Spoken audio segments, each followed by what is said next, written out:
I'm hanging out with DJ GQ at this club called Off the Hookah. For those who don't know you, tell us about how you became DJ GQ, the Y100 DJ, the King of Clubs, all of these titles that you have. You're a really big guy. How did you get there?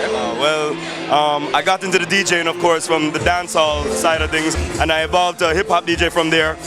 Went on the road with Kevin Little, toured the world with Kevin Little.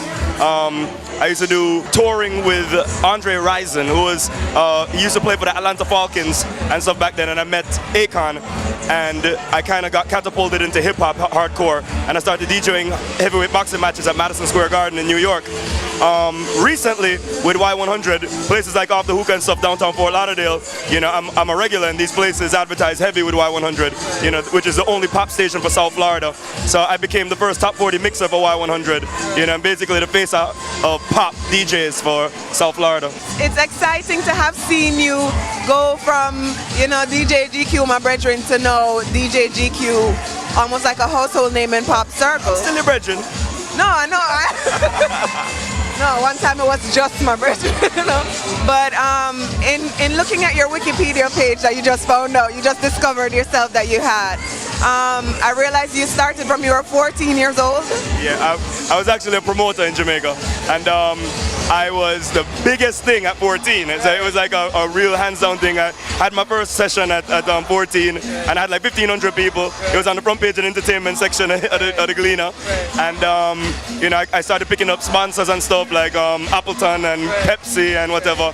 At 14, Appleton is rum. At 14. At 14, so I kind of got into it from there, and I really pressed my cousin, who was a DJ at the time, and said, yo, let me promote you on the sound. Right. And that's kind of how the music thing kind of started. Right. Now, I know you and your family are very close. They've helped you through some hard times and whatever. Is it your work ethic? Is it coming from your family and your mixed culture background? You have Jamaican and Cuban and all kinds of Chinese, everything in your blood.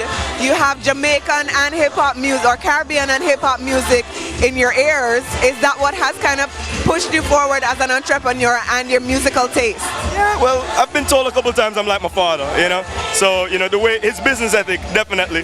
But I feel the mix, Jamaican more than anything, influenced my style, because although I play every genre of music now, you always feel the dancehall and the reggae and the Jamaican influence, right, no matter what I do or where I go, So you have done so well in your career.